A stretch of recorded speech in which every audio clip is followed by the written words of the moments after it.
for students and parents, of course, there in Nyeri County. Now, I want us to just get into the interview. In studio, I'm joined by Dr. Kehinde Bolaji. He is the Programs Manager at Africa Borderlands Center from the UNDP. Thank you so much for making time. Thank you, Fazia. Right, I want us to just get into the discussion, of course, about borderlands. First, how do you define borderlands? For us, borderlands are areas of immense creativity, areas of huge opportunities. They are the intersections between one country or the other, or the communities that are contiguous to the geographical location of another. However, conceptually, we often pride ourselves as working in areas that are 30 kilometers from the internationally demarcated border point. However, in real life, some of the border points go beyond 30 kilometers. Like if you go to the Sahel, where you have large landmass and people living sparsely. But for us, borderland is not just crossing point like the Moroto areas of Uganda-Kenyan border or Seme of Nigeria-Benin border, but basically communities that are far-flung, that are far removed from this major border crossing. And you will see that if you go to Moroto, you may perhaps find basic infrastructure, you may find schools and some other basic needs. But if you go far into the far-flung communities, like the rural areas, you do not have the basic amenities. So there are 270 million Africans living in these rural areas within the border regions, and they are at the risk of being left behind in the SDGs. And for us as UNDP, we have a responsibility to the world, to ourselves, to make sure that these 270 million Africans, mainly women and youth, are not left behind in attaining the 2030 objectives. Right. Now, across the world, and of course not just in Kenya, borderlands have always been restive areas, you know, that is marked by, of course, conflict and crisis and drought. Why is this the case? Fazia, that is interesting, because this is, even though the popular view, but the factual view is opposite. These are areas of creativity, of innovation. Just imagine people living in the Sahel that have been left behind for several decades, and yet they've been continuing to survive. Look at the areas in the Asaus region, the Kenyan, Somalia borders, and look at how many years or decades of deprivation they have endured, yet they have continued to produce. And these areas, in our own research, have shown themselves to take the lead in even their own developmental aspiration. How do they do this? They do this through farming, through pastoralism, and through being at the commanding height of informal cross-border trade. Together, they constitute the food basket of African countries. They provide a lot of GDP through dairy materials and skin, hide and skin.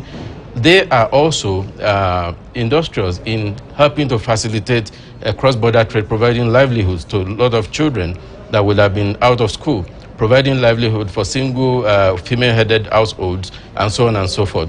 We are not disputing the fact that there are pockets of violence, of challenges in these border areas, but we are making the point that if the international organizations, African Union, regional economic communities, and government of African countries invest in what makes these border communities tick, definitely they are going to be transformed from areas of challenges like cattle rustling, like insecurity, like transnational organized crime, into areas of massive economic prosperity, not only for themselves, but also for our government, being able to make money from taxes and being able to make these people into assets that they are actually.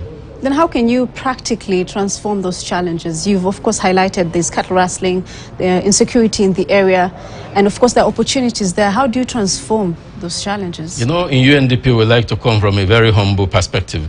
We are not the ones that can transform.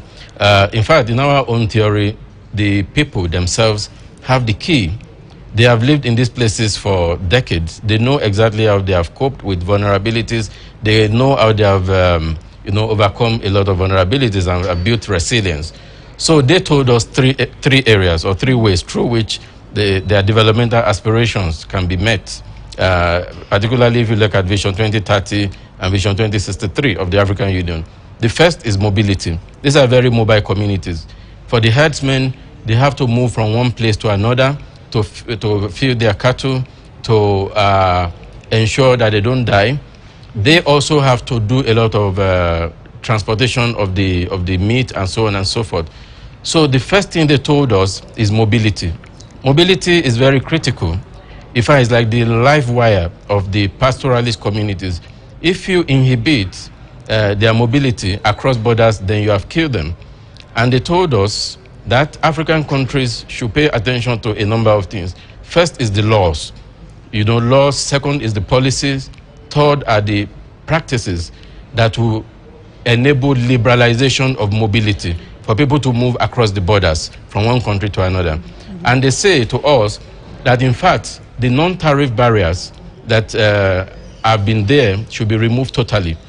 You will be amazed that once this is done, some of these cattle herders who are allegedly engaged in rustling and other things will start transforming themselves and start engaging in productive activities.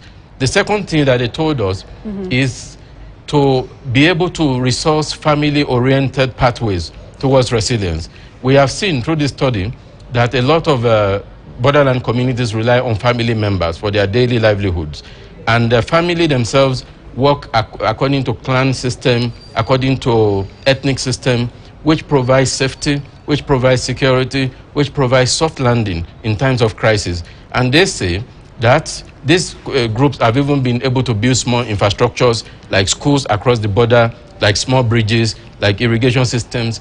Why don't we put a lot of resources in this kind of what some Western people will call primordial institutions? Right. But they are very important to the survival of this. The third and the final pathway that they mentioned to us is labor diversification. And this is important because with the threat of climate change, with the threat of other security challenges, it's no longer viable for agro-pastoralist community to do only one trade.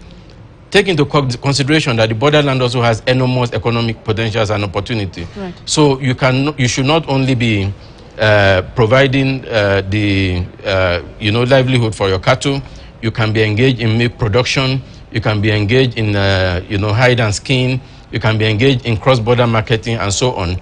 So UNDP, listening to the voices of these agro-pastoralists in Africa's borderland, is going to invest massively in these three pathways. And we are calling on people of goodwill in Africa and beyond to support us in this partnership, which actually resources development based on the perspective of Africa agro-pastoralists. In terms of course, the supply chain development for these particular areas, for instance, like digital financial inclusion, what role does it play and how can it be put in place? In fact, thank you so much for that question. It's a very important question because in the last year or two, the Africa Borderland Center has been engaged in some social experiment. We have a social laboratory where we have worked with farmers and pastoralists, where we have worked with informal cross-border traders and those who are in the creative industries to see whether it is true that they are high risk, whether if you give them loan, that they will not pay back, and so on and so forth. From the result of our innovation work, we have been able to find out that they are not high risk at all. In fact, they pay back their debt on time. They have very good systems for tracking their result. They have good peer discipline that they work on. However, the challenge has always been that due to lack of digital financial capacities, they are not able to demonstrate this to formal financial institutions to be able to take loan. So one of the things Africa Borderland Center is doing with pastoralists and so many other stakeholders in the borderland is to create these digital financial facilities for them. So it has been so far so successful. In Zambia, Zimbabwe, we've been able to work with a group of female informal cross-border traders, and they have been able to increase their share capital. They've been able to increase the turnover, repayment of loan, and so on and so forth. And in the Liptako-Goma region, which is Burkina Faso, Mali, Niger, we've been able to work with pastoralists to be able to not only process their milk. Before we started, they used to waste about 80% of their milk. Now we've been able to reduce that, so they're able to process better, they're able to store better, and now we got a number of partners to do the digital marketing of the milk product from the pastoralists. So the potential of the Africa Borderland is huge, and we really would like to partner with people of like minds to be able to expand and maximize these opportunities. Right, thank you for that, of course. Very interesting conversation there on borderlands, especially here in Africa. That is Dr. Kehinde Bolaji from UNDP, just telling us about the findings in the report that they have done. Now, I want us to just cross over to the tribunal that is currently happening, where former IBC Chair Ofula